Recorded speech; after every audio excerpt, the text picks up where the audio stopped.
السلام عليكم ورحمة الله وبركاته. ازيكم يا حبايب قلبي؟ اخباركم ايه؟ النهاردة ان شاء الله هنعمل مع بعض طريقة الكنافة بالمانجا بطريقة جديدة.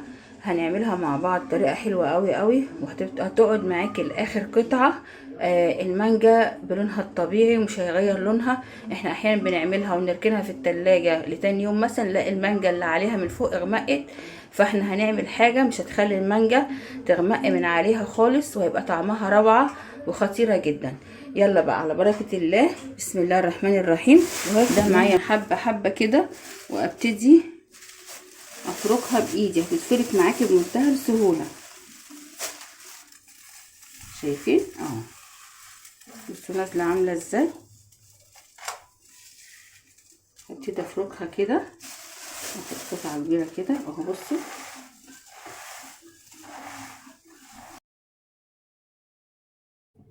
دلوقتي انا فركت الكنافه بتاعتي كلها بالشكل ده كده، شايفين اهي بقت ناعمه خالص. هبتدي انزل عليها بنص كوبايه من السمنه اللي هي البقري الصفرة دي، بتدي طعم بقى للكنافه مش قادره اقول لكم. لسه مسيحاها اهو في البطرمان، وهحط بقى كده عليها يجي نص كوبايه من السمنه، وابتدي برضو افركها في قلب بعضي.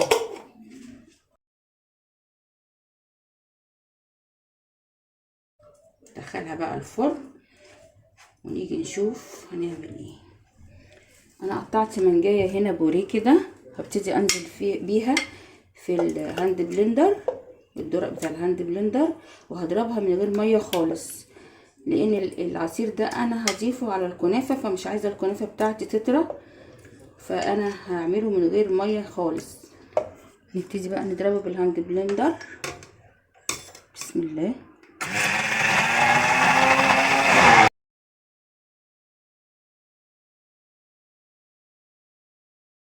شايفين بالمنظر ده كده مفيهاش اي تكتلات كده، تمام. انا هحطها في الفريزر تسقع عشان عايزاها ساقعه. دلوقتي معايا كيس جيلي مانجا، فانا جبت بوله وهاخد منه جزء، مش هاخد كل الكيس عشان الباقي ده هحتفظ بيه مره تانية نبقى نعمل بيها مانجا. هبتدي انزل بالميه السخنه بتغلي اهو على الجيلي بتاعي كده، هبتدي اقلب الجيلي كويس قوي. هنا معايا كوبايه من الكريم شانتيه، وهنا 3 معالق من السكر البودرة. هنزل برضو عشان مش هنزل بالكمية السكر كلهم، عشان منهم يجي نص معلقة كده.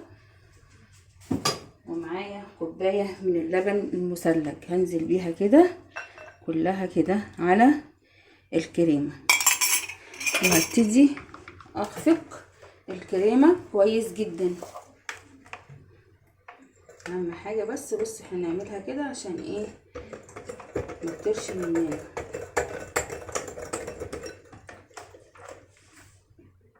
بسم الله.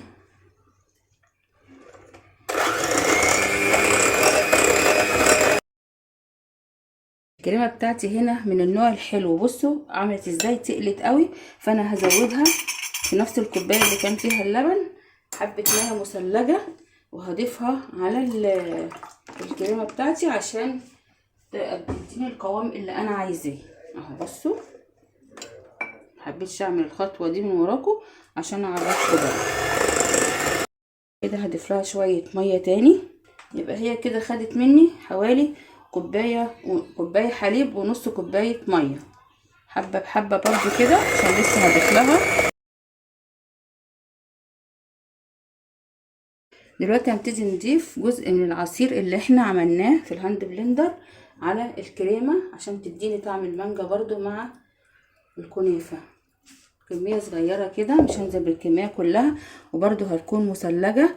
انا حطيتها شويه في الفريزر عشان تديني متسيحليش الكريمه.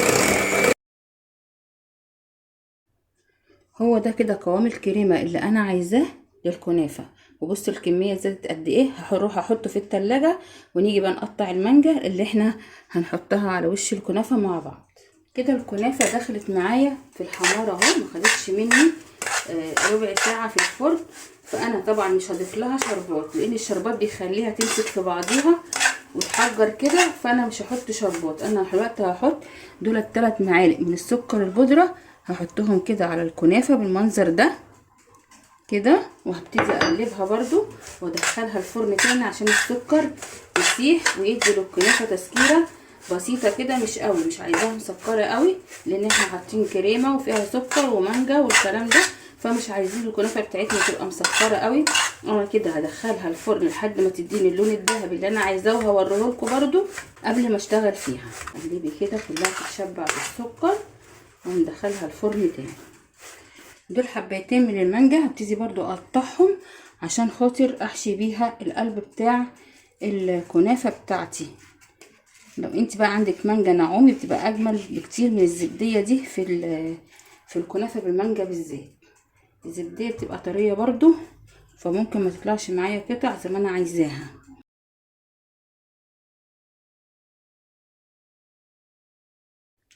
وده شكل الكنافه بعد ما طلعت من الفرن بالمنظر ده. شايفين الجمال؟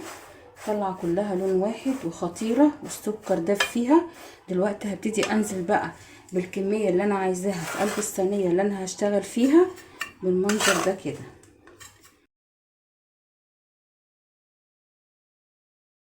انا فردتها في الصينيه بالمنظر ده. هجيب بقى كيس تلاجة كده واحطه على الكنافه بتاعتي واضغطها بالهراسه بتاعه البطاطس بالمنظر ده كده عشان كلها تمسك في بعضيها، واما اجي اقطعها ما تتفرولش مني.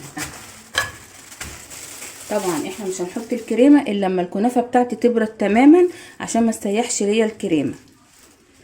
دلوقتي انا عبيت الكريمه بتاعتي في كيس حلواني اهو، هبتدي اقطعها من تحت.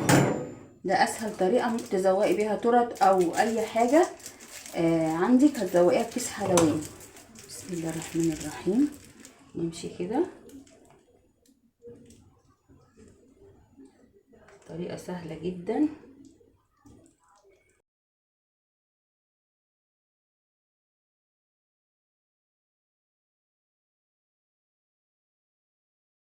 دلوقتي هبتدي انزل بالمانجا اللي انا قطعتها بالمنظر ده كده على الكنافه. معلش بقى المانجا اللي هي الزبديه مش بتطلع متماسكه زي اللي هي النعومي زي ما قلت لكم. اللي عايز بقى يستخدم النعومي يستخدمها، تبقى تديكي نتيجه كمان اجمل واجمل من كده بكتير. وزع القطع بتاعه المانجا على الكنافه كلها بالشكل ده كده عشان هي اسمها كنافه بالمانجا. احنا لو ما حطيناش المانجا مش هتبقى كنافه بالمانجا، هتبقى كنافه بالكريمه عادي. دلوقتي انا هجيب الجيل اللي احنا عملناه على عصير المانجا اللي احنا كنا ضربناه قبل ما نعمل الكنافه، وهحطه كده على المانجا بتاعتي وهقلبهم كويس قوي بالمنظر ده كده.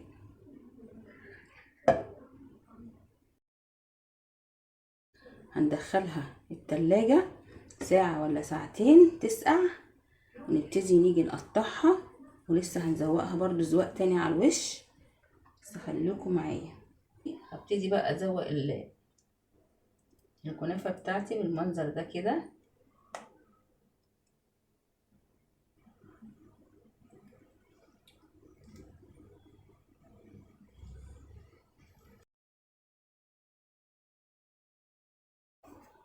ايه رأيكم بقى في صينية الكنافة بالمانجا بشكل جديد؟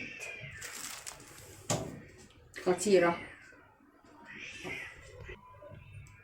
ودي بولة برضو فضت معايا كنافة عملتها شكلها تحفة برضو. هزوقها بنفس الشكل بنفس الطريقة برضو ازوقها بنفس الشكل. دي سلطانية بقى اللي هياكلها لوحده. ايه رأيكم بقى في الشكل الجديد للكنافة؟ شايفين الصينية بتاعت الكنافة عاملة ازاي؟ تحفة. شايفين؟ جربي بقى طريقة الكنافة بالمانجا الجديدة بتاعتي دي، هتعجبك قوي، والطريقة تحفة وخطيرة والطعم ولا اروع. دلوقتي يلا بينا بقى نقطعها مع بعض ونشوف النتيجة ونشوف الشكل النهائي بتاعها. طبعا هنقطع حتة من النص كده عشان تطلع مربع من النص.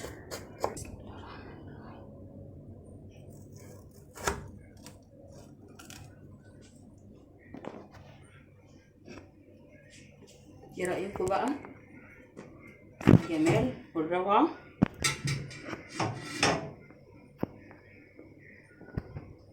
طبقات بتاعت الكنافة، طبقة كريمة وطبقة جيلي بالمانجا وطبقة الكنافة. دلوقتي هنزلها هنا في الطبق. بصوا الجمال، شايفين؟ روعة. خطيرة، جربيها. ودلوقتي كده خلصنا وصفتنا. ارجو تكون الوصفة عجبتكم. ارجو الاشتراك في القناة وتفعيل زر الجرس واللايك يا جماعة عشان يوصل لكم مني كل جديد. والسلام عليكم ورحمة الله وبركاته.